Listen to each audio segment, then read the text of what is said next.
Welcome to Rivers in the Wasteland. I'm your host, Amanda Williams, and today I have a very special guest, my big brother and pastor, Jeremy Alvarez. Jeremy is an excellent husband and father of two amazing boys. He's also the campus pastor of North Point Church in Nixa, Missouri. Today, I've asked him to share about how he went from knowing about Jesus to wanting to do a complete 180 and follow him for the rest of his life. His testimony does not disappoint, so I won't make you wait any longer. Here's my conversation with Jeremy Alvarez. I am here with my brother, Jeremy, and I'm so thankful that you're here with us today. So thanks for coming on. Yeah, thank you for having me. So one of the things that I thought would be fun would be to just get to know you a little bit and hear your story.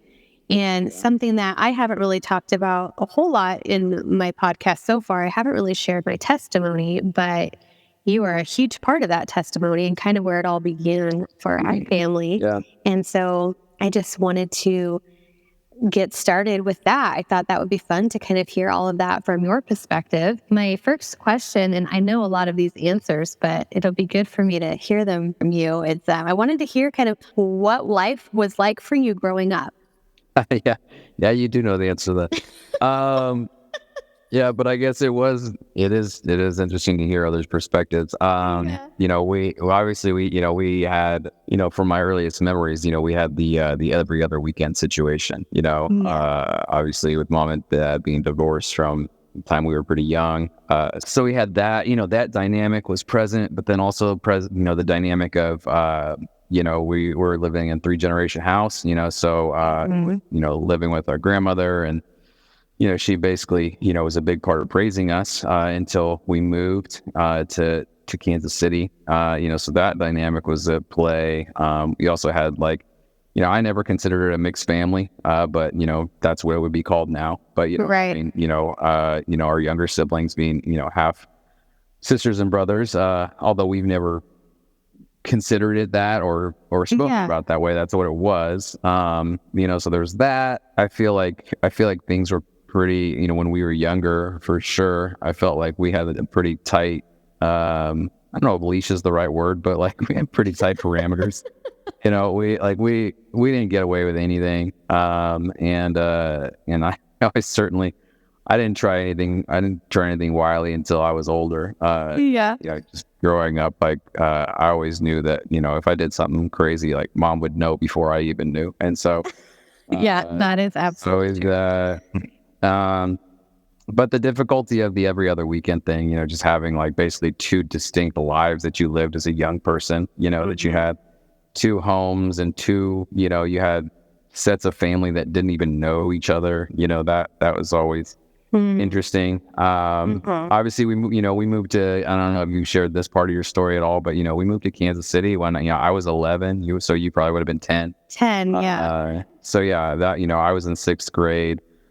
It's hard, middle school's hard already. And then when you move in the middle of the school year, we moved, I think it was the day after Thanksgiving. So you move from sunny Southern California to the cold Midwest is, a little bit of a shock geography wise. And then there's the culture part, a very, very white area of Kansas City. Yeah. And that is not how anybody would describe either of us. And we had the pleasure of walking into school, that was we were new and we stand out, and middle school was just hard because of that. Just had a hard time making friends, but I had a couple good friends that I just kind of clung to, and you never really need more than one or two, is kind of what I found out in life. And so you just kind of find those people and just hang tight with them. High school was wild. I got pretty crazy. I do recall. And you were part of that. We definitely our circles kind of overlapped, and so that was a wild ride. But I think there was a lot of there's a lot of angst. There was a lot of searching for something, searching for belonging, and not really knowing where to look. And so you really, when you don't know where, you just try everything. And so But you know, our reality was that you know, even though we moved to Kansas City for the hopes that you know, that family life would kind of chill out because you know it was mostly for work. But the reality was, you know, our stepdad being on the road, you know, just as much when we moved to Kansas City, and so. You know, there's just, you know, even though like he was a big part of our life and just no question at all that, you know, there was love there, that he like loved us a lot and wanted to be there. The provider part was really a priority. And so like the provider part, you know, keeping him on the road, you know, we just didn't have that. And so, yeah, you know, as a teenage guy, that's just hard, you know, like you're just kind of figuring a lot of things out on your own. And so that was, so that, I don't know if that's what you were looking for, but Yeah. I think kind of sums up our growing, you know, we lived it, you know, we were in Catholic schools basically our whole life. And so, you know, so that was a part of it. I really, you know, I'm not part of the Catholic Church at this point in my life, but I'm really actually pretty thankful for what I gained, you know, in my time that I was in and around it. A lot of the teaching and theology kind of shapes like how I follow Jesus today. Honestly, even though I wasn't really following back then, but just like the things that I remember from it. And so, yeah, I think the Catholic schools part was something I'm thankful for. I'm glad that was made a priority, for sure. Yeah. What was your, like, I know we were in Catholic school that whole time. What was your earliest memory though of feeling close to God? Oh man. I don't think it was probably till, you know, after I graduated from high school. There was times where I sensed that like where God was really looking out for me, but I don't think I sensed a closeness. I think there was still a distance there because I wasn't really ready to follow. Yeah. But yeah, I think it would have been after my senior year of high school. You know, it was a pretty sharp about face for me, you know, just in the way that, you know, I acted, the way that the things that I did, the things I prioritized. You know, I went from, you know, pretty like, you know, party animal, not really concerned about anyone or anything, to, you know, I really just wanted to follow Jesus, and like whatever he asked of me, I was willing to do it. And so, it was, so it would have been that summer of 2004, which we're coming up on 20 years since then. So obviously it just hit the calendar year, but this June will be 20 years since I started following Jesus. Wow. So what was the, like, I remember that about faith, but what got you to church in the first place? Because yes, we knew the Catholic Church, and we, you know, were at Mass all the time, was being in Catholic school, but what was it that got you to this church? It was Antioch, right? That you had gone to first. So what was it that got you there? I had a pretty eclectic group of friends when I was in high school. I really could make friends with just about, kind of different from, you know, the middle school experience. In high school, I was kind of like, I was down with everybody. And so, you know, I was a bit of an athlete. I don't want to like say full on athlete because I wasn't really that good at anything, but like I was a part of teams. And so you know, so I had the friends that were part of, you know, I guess what you would consider a jock kind of crowd. But I also had plenty of friends that had no interest in sports. And so you kind of have your weed smoking crowd that kind of like the after school special types, right? You just jump in the car afterwards, you go to the park and, you know, you drive a lap around Rosedale Park and, you know, do what you do. And then I also, you know, I had a group of friends that were into church stuff. And I always appreciated them. I always appreciated their faith and kind of, you know, their journey, and just the kindness that they extended, and, you know, always inviting me to church, you know, I would go. So yeah, Antioch had and well, I'm assuming still has a youth group. They did the Wednesday night thing. They did the Sunday night thing. And so I would go, and you know, I'd enjoy that. You know, they kind of do different things. The Schoengerts, you know, they would have people over to their house, like before service, and kind of like they would get together, just do some fun stuff, and then everybody just jump in the cars, head to youth, and then, you know, call it a night after service. And I just liked it. I thought that there was some authenticity there with that group of people, and yeah, that's kind of what got me in the, you know, interested in there might be something more. There might be something more to just the religion piece that I've always just grown up knowing. Like there might be, like God might be pursuing me and like actually looking for an actual relationship with me and looking for me to actually follow him, like as opposed to just doing religious things. And so the following piece is a big thing that shifted in my mind. What was your first impression of the church itself, being from a different background? I liked it. I liked the, there was a vibrancy to worship. You could tell that people were, well, I don't know if you can say that. I don't know if you can say you could tell people were leaning in and, really believed it. They certainly were doing a good job of acting if they weren't, and so, which, I mean, it's just a reality, right? I mean, you just got it, yeah, I mean, young guys will worship pretty hard when they've got a girl to impress at the youth group, right? And so, like, there's a middle to upper middle class kind of vibe, and so, there's certainly like that kind of like evangelical, like showy, like everything's got to look good, Sunday attendee kind of thing, and so, there's that part of that too. And all that to say, like, no church is perfect. And there's stuff like that everywhere. Like, I pastor a church right now, and we have plenty of that, And so, so I'm not saying that that's unique to that place, but I'm just, I'm saying like that's just one of the things that I got to read on early on. It was just like, oh, okay, like there's a little bit of a showy element to this whole thing. I've always had a pretty keen BS meter. I don't know if I can say that on your podcast, but like I loved the book. I loved the book The Catcher in the Rye in high school. I'm sure you read that in the classic class. Yeah, but old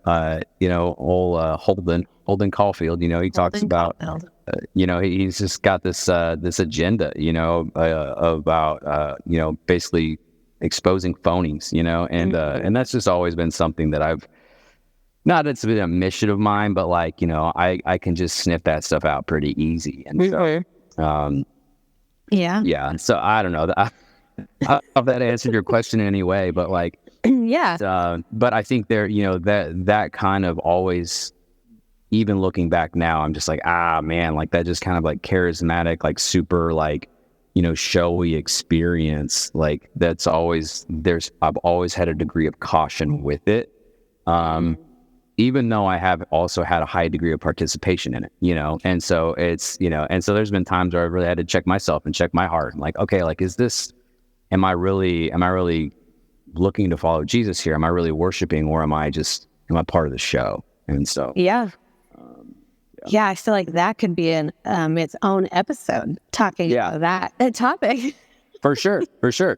Yeah, I mean, like, in my current role and what I do, just like there's times where I go home on a Sunday and I'm just like, I'm like, am I moving the needle here? Am I helping? Am I making a difference in anybody's lives, or am I just like, am I just part of this big old circus? Production. It's just entertaining people, And so, so yeah, it's hard. It's really hard. Yeah, I'm sure, but I'm sure that you are, because I've been to your church, and I know that people there see you as someone that is making a difference. So I'll just answer that for you right there. I appreciate that. Okay, so you started going to church right after you graduated, is that right? Yeah, it was like weeks later. So did you ever feel like your friends that were like your Bible believing friends, like did you ever feel like they kind of, I don't want to say targeted you, but did you ever feel like they were like on a mission to get you there? 100%. To get you saved, or like, Definitely. But I'm okay with it. No, I'm okay with that. Like I appreciated that. Like I'm thankful. Like I'm really thankful. While I felt like I was, maybe like targeted, or, whatever we want to say it, I don't ever feel like I never felt like I was anybody's project. Well, that's good. And so I think there is a distinction. And so, so yeah, while I feel for sure like I was on somebody's list, I don't feel like I was really like anybody ever saw me as like a project. Like, hey, I gotta help, this guy find his way. I really just thought it was like genuinely out of like, just somebody caring enough to extend that invitation. Yeah. It's so wild to think that one invitation can change generations. Yeah. And that's really what it's done. And I helped with the youth a long time at New Heights, and was with the junior high and high school students. And I talked about that story, like your story, and then, kind of how it trickled down to me, and how like your one invitation can literally change people's lives and change generations. And it's so huge. For sure. I would love for you to kind of paint the picture of like what led into the moment where you gave your life to Christ. And you can totally correct me if I'm wrong, but what I remember was you having an experience at one of the retreats. Is that right? Yeah. Good old Gilgal. Yeah. So could you just tell us that story? Yeah. So it was a really interesting, I've been on, obviously, we covered that, we grew up in Catholic schools. And so retreats were that wasn't something that was foreign to us. But, this was my first experience with this, this brand, I guess you would say. Yeah. So that summer after senior year, we were both working at Mason's restaurant, and and I my work schedule didn't allow me to leave with the whole camp.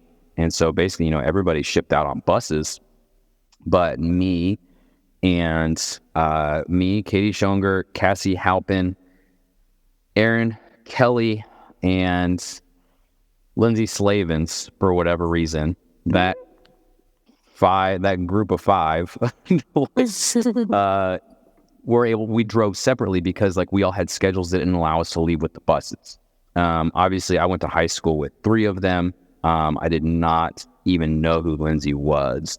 Katie was just like, hey, Lindsay's gonna ride with us, and I got elected to drive, and which I was fine with. And so we drove to this camp. We got so lost, like hopelessly lost. Like we had no idea. This is long before the GPS on phones. This was more like MapQuest days. Yeah, for sure. And so, but like, we were driving to a part of Missouri that we had never been to. I had definitely never been to. So we're driving out to the middle of nowhere. It's like pouring down rain at one point. I had decided it was like time for a smoke break at one point. And so like I asked everybody in the car if they minded if I smoked, and they're like, yeah, no problem. But they thought I was talking about a cigarette. I was not. And so, so I was smoking a bowl while I'm driving, and which is such bad judgment while you're driving anyways, let alone with all these girls in the car and rain. It was second nature to me at that point in my life. Like that was I just did that like on the regular. Yeah. So we finally get there, and I'm just, it just took forever to get there. I actually had some car trouble on the way, like before we even left. Like it was the weirdest thing. Like I just remember Aaron's mom like had taken us to the Sinclair gas station on Johnson Drive to help us get a guy, to get whatever fix that we need to fix so we get on the road. And so there's that piece of it. There's the whole, getting lost. There's the rain. Come to find out that Lindsay is the senior pastor's daughter. So I'm just like, oh my gosh, like what in the world? Like that, that was a trip. That was really funny.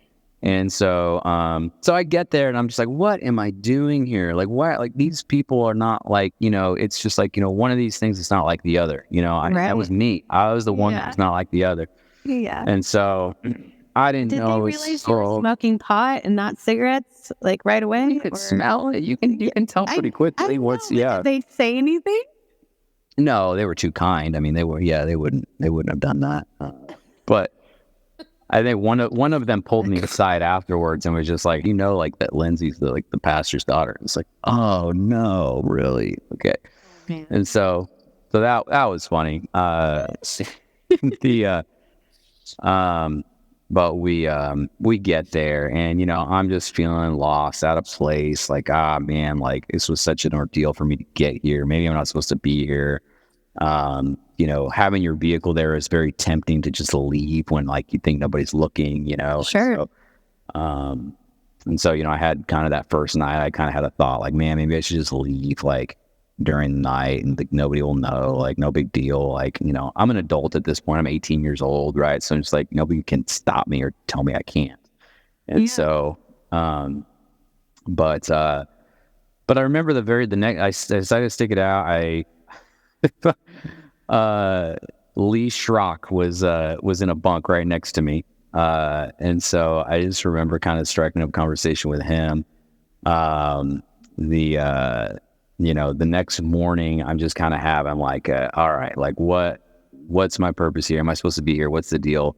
Had not to that point really had very many conversations with God that I could remember. And, but I just kind of remember sitting on a picnic bench, and I just, I was like, all right, God, if you intend for me to be here, please just send me something to let me know that I should be here.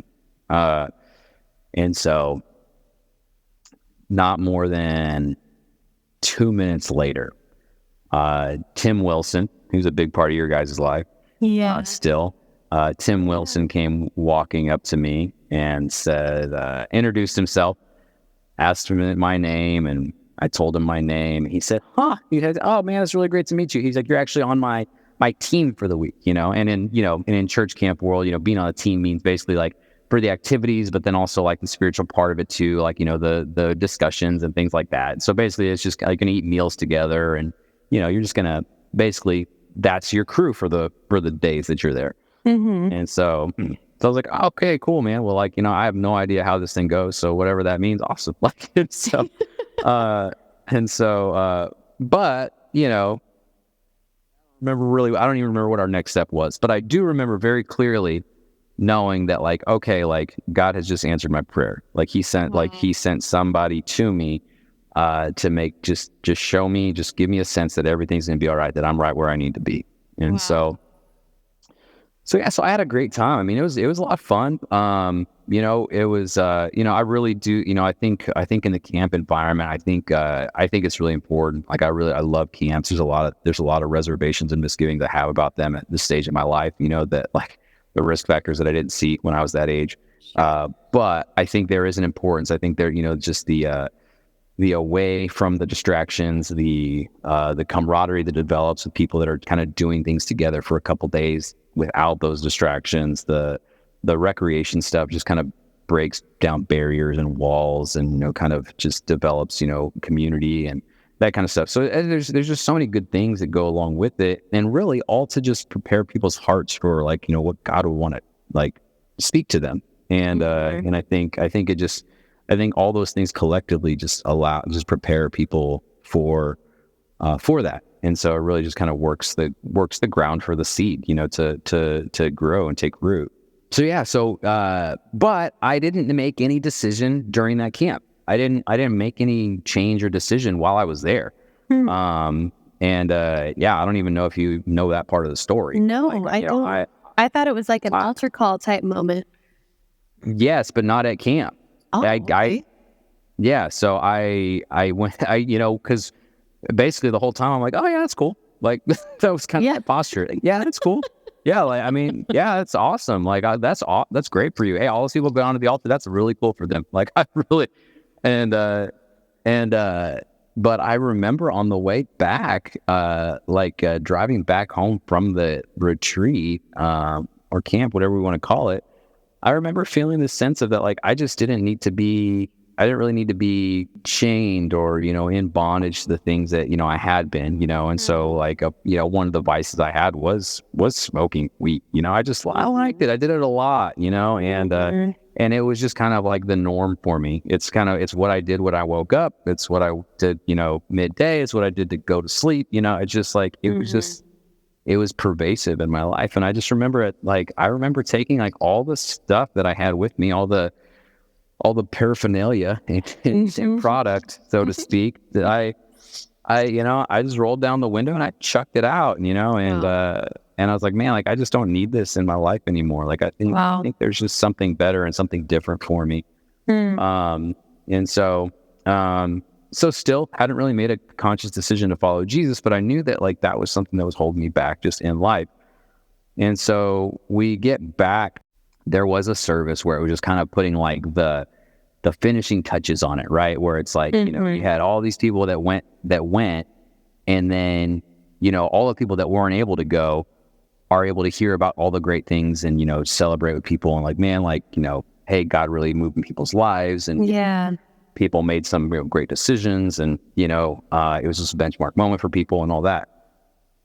And I'm listening to all that, and I'm like, yeah, this is awesome, and some of my friends, that, were there, Aaron and Katie and Cassie, they're just, they're referencing, God's work in their lives and this and that. And so I'm just like listening to these testimonies. I'm like, yeah, again, still like, oh, yeah, that's awesome for them. That's so cool. Like, good for them. Yeah. But then, good old Bill Kirkpatrick, he had there's an altar call moment at the end. And he loves a good altar call. He does. That is his wheelhouse. And it is. But yeah, I just remember, I was like, man, like, this is a pointed decision. Like, I've got to, like, you know what? Like, I need to make that decision. It's not like I'm sitting over here just saying like, hey, yeah, that's cool for them. That's cool for them. Like, good for them. But man, like, that needs to be cool for me. That needs to be good. Like, that needs to be my story. And so yeah, I just made a decision. Like I said earlier, had always grown up with religious things, but the followership piece was something that like, it's like, okay, like, I want to follow Jesus. There is nobody, there's nothing on earth worth pursuing, more than Jesus. And so I decided to make a life of it. And, here we are 20 years later, still at it. It's funny because I remember pieces of that story, and I won't ever forget when you came home from that whole experience. I remember we were in the basement, which I think was your room in the house that we were in during this time. And you were telling me about it, and you told me that you threw all of your weed stuff out the window. And I remember thinking, could you not have just brought it to me? Like, yeah. Like, why would you throw that all away? I could have You didn't consider a jerk. Yeah. No, I was like, wasteful. why would you do that? Yeah, exactly. Rude. Yeah. But I was definitely fascinated by the whole experience. I didn't have a clue what you were talking about at all. But I was definitely kind of your little follower at that stage in our lives. And so I definitely was like, oh, okay, well, I guess you're gonna, if that's what you're doing, maybe I can go. Maybe I can go too. And eventually I did. Can you talk about the situation that you had having already enlisted for the Marines at this stage in your life? Yeah, so I was actually just like 2 months away from a ship date. I was getting, I was enlisted. I had already had an MOS, which is like basically the job you're going to do when you're in the military. I already had that chosen and all that. August was my ship date. I don't remember the exact date, but I was really, because of that just change, I was like, man, I'm just not the same person that decided to do this. And so, I was, and so I set an appointment with my recruiter, and I was just, and I had people praying, because I was like, man, I can't go at this point. It's not like I'm chickening out. It's not like hey, I don't believe in the military. I'm thankful for our armed forces. It was nothing like that. But what it was that is such a big decision that was made by somebody else. And I'm not that person anymore. Wow. And so I was like, man, like, I gotta figure a way out of this. Yeah. I was willing to do whatever. I was like, do I need to like cut off a pinky toe, or like, what do I remember. I remember you told me you were going to jump off the roof with your arm tied to the roof or something. Yeah, I mean, that's a terrible idea, but I was basically willing to maim myself, pulling an arm out of the socket is probably a little less than like, the little pinky toe appendage. Like, I think I could have made it without that. But like, but yeah, I mean, I was really serious about it. I was just like, man, what do I need to do to like, get out of this? My recruiter was really gracious. She was just like, she's like, I can't make you go. And I was like, oh man, that was music to my ears. So she's like, yeah, she's just like, you know what? No big deal. Just like if things change, look us up, you know where to find us. And, one of my motivating things when enlisting in the Marine Corps was like, it was a very selfish motive. Like Marines are typically, the baddest dudes on the block, like they're the one, like, when you think military, it's just like, man, like those guys, like they're, like the commercials, the few, the proud, right? The Marines like that. And so I was just like, man, like that's just, it was like I wanted to set myself apart, right? Like I just wanted to be like, I wanted to be one of those guys. I wanted to be bad like that. I want to be tough like that. Like I want, and so it was just so very selfish. And so it was never like a desire to serve country and all that kind of stuff. And so yeah, I am thankful that I did not pursue that. I was really going for the wrong reasons, for sure. Wow. And so from there, she just basically let you off the hook. And then what? Where? As far as I know, I don't know. Maybe I might be missing an actress still. I don't know. Like I'm not sure. But you're considered a wall right now. Yeah, I just have to be careful. Yeah, if I can't get pulled over. But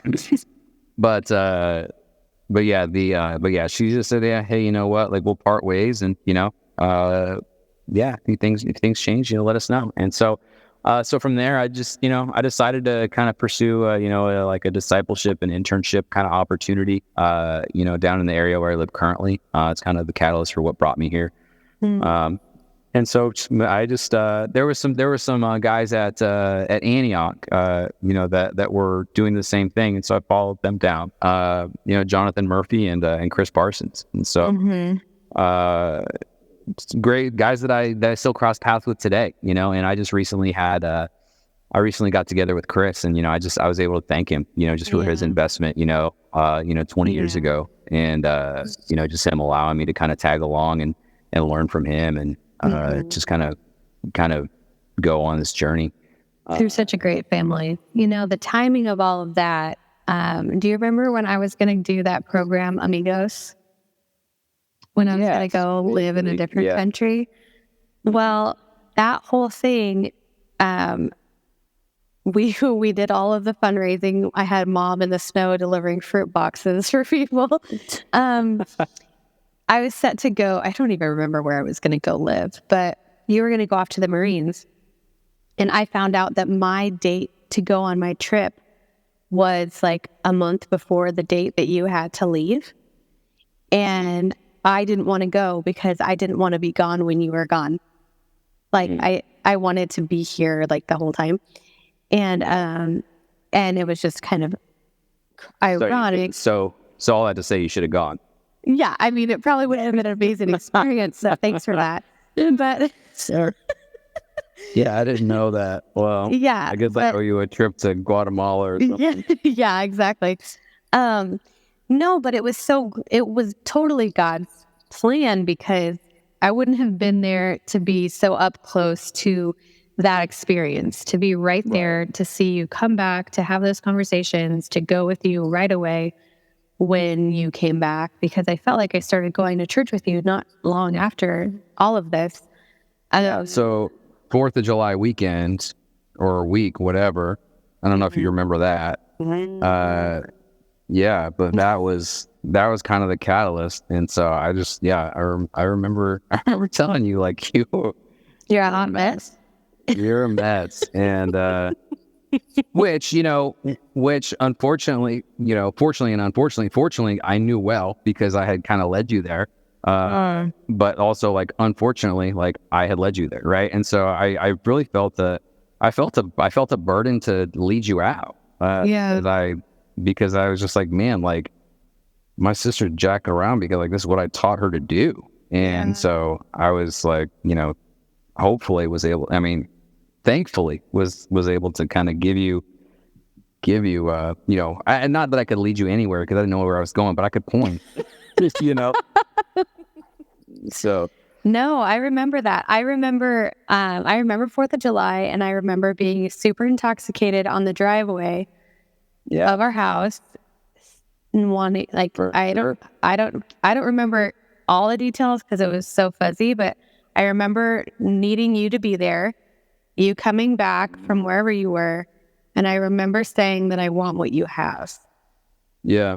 And yeah, for sure. That is definitely a catalyst moment for me, even though I was very much not present. Yeah. But yeah, I remember feeling the Lord meet me there that night. But yeah, you did lead me into all kinds of shenanigans. But but I think the most important thing is when you figured it out, you showed me that way too. So I'm very thankful for that. Very thankful for that. If you were here, I'd hug you, but you're not. So I'm going to just do a little air hug. Yeah. But yeah, I just think it's so wild. And, we're in, it's such a different life now, like all of this time later. And you're a pastor of a church. And, we've been in ministry for so long. We're not currently, but we're, now going through membership at our new church and all of these things. And it's just sometimes I think back to those days, and like you said, it's just a totally different person. Like, right. Don't even recognize that mess, but that's just what he does. He makes you new. And did your church community know your testimony in detail like that? No, they don't. They know that I was a wicked mess when I was younger. Because anytime I get an opportunity to preach, so I mean, to any listeners out there, my situation, I don't preach weekly. We're a multi-site church, and so our lead pastor speaks weekly, and I'm the campus pastor at one of our locations, and so so I'm able to be very pastoral, but don't have to, don't have to, however you want to look at it, speak on the regular. But when I do, I typically reference how hopelessly lost I was. So I've told some pretty crazy stories to the church that have given them a sense of like, man, if this guy can follow Jesus, certainly I can. It's real though. Like that's what people need, because we're all a mess in our own ways. And so that's good. I'm sure they love it. I'm sure they do. Yeah, they haven't been voted out yet, so. No, yeah, I'm still around, so they must like it at some degree. Yeah. So you've had your come to Jesus moment, and you have lived this life for 20 years. What do you feel like you would say to someone that is kind of where you were, not sure if something like this is for them, not really sure where they're going, what they're doing, but what do you say when you meet people that are like in that situation? I think a couple things. Give it a chance. You have nothing to lose, except everything. And so just give it a chance. Give Jesus a chance, not it. Just like give Jesus a chance, like because. Religion's not the way. Church isn't the way. Any opportunity that man has ever had to pervert the gospel, like we've taken it, right? Like we pervert the gospel every opportunity we get. And so, I just focus on the words and the ways of Jesus, and he's good. Like he's not safe. It's not a safe play.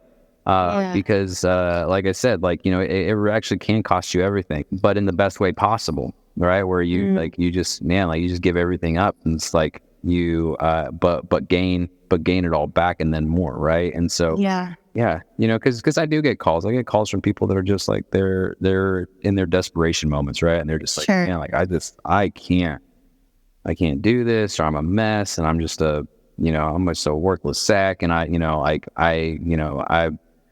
just like, well, like Jesus doesn't call you those things. Like, right. That is not in red letters.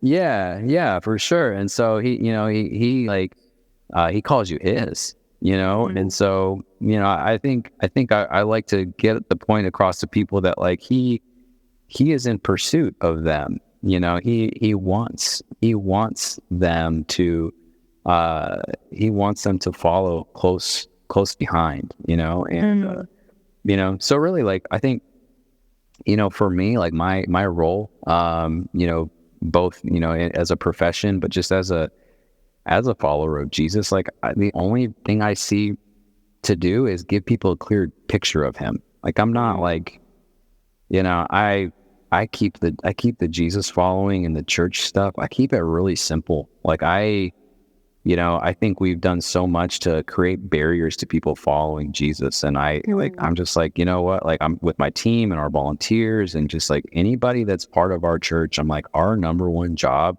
is to give people a clear view of him. You know, our lead pastor talks about the story of Zacchaeus climbing in the tree. Like our goal as a church is to be the tree. And like, we want to be the thing that like, we want to be what people climb to get a clear view of him.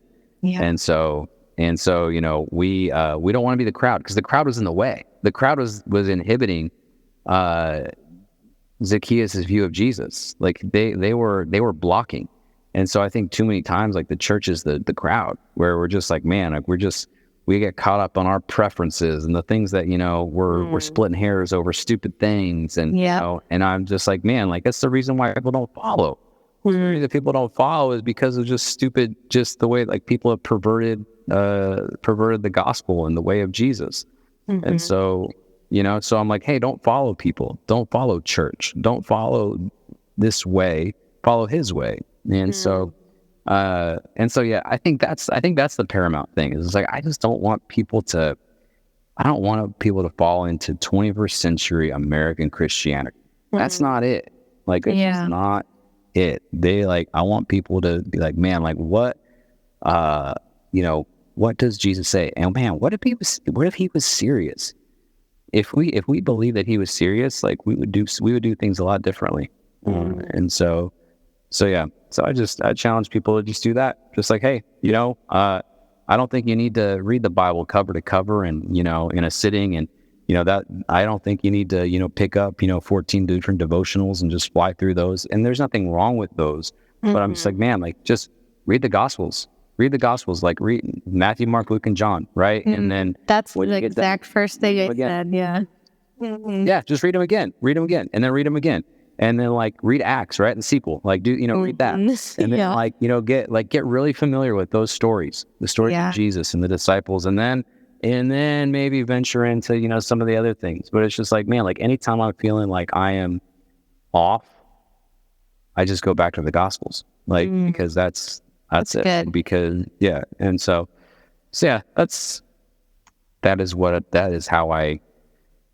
is my goal when I'm talking to people that are needing to be pointed in the right direction. Keep it simple. I like that. Well, I'm super glad that you gave us the time to hear your story. It's so encouraging. Obviously, it has a special place in my heart because it was kind of the prequel to my story. But I just think that the Lord did such a work in your life, and I'm super proud of you for all the things that you're doing and for that decision, because, you know, there could have been so many pressures, so many reasons not to. I mean, there were so many reasons not to, but you know, you felt the Lord, you felt him, like you said, that pursuit, and you didn't ignore it. And look at what amazing life that he had for you, you know? Yeah, it's pretty amazing. It's really awesome. And how great that, you know, he loves us so much that he would put things in motion, you know, that he would put you on those friends' hearts to extend those invitations and all of the different things that led up to it. You know, it blows my mind just how he chases after us, you know, and he's just awesome like that. Absolutely. I will be looking forward to getting this all wrapped up, and it'll come out in just a couple weeks. All right. Look forward to it. All right. Thanks so much. Bye. Yeah. Love you. Love you. What an amazing story of God pursuing us. He loves us deeply and will send people to help us find our way when we are lost. I'm so thankful for the friends Jeremy had who were bold enough in their faith and continued to ask him to church. It changed his life. It changed my life. Don't ever be afraid to invite someone to church. You just might have a hand in setting generations free. And if you're listening and you know Jesus, but you don't follow him, I just want to encourage you. It is not too late. You have not gone too far. You're not too old. There is nothing that you have done so far in your life that could cancel out the love that Jesus has for you. That's actually in Scripture.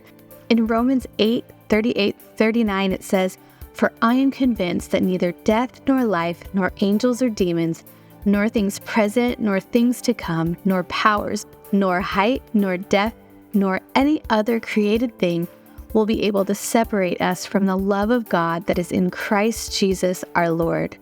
If you want to know him more, do what Jeremy said. Read the Gospels, then Acts, and don't be afraid to reach out. You can find me on Instagram or Facebook at Rivers in the Wasteland. On Instagram, you actually have to add periods in between each of the words because the other one was taken. So it's rivers.in.the.wasteland. Thank you for joining us today. If you've enjoyed this episode, please take a moment to leave a rating or review on your favorite listening platform. And don't forget to follow or subscribe to be notified of all upcoming episodes. Remember, God is at work today making rivers in the wasteland. If he can do it for us, I know he can do it for you.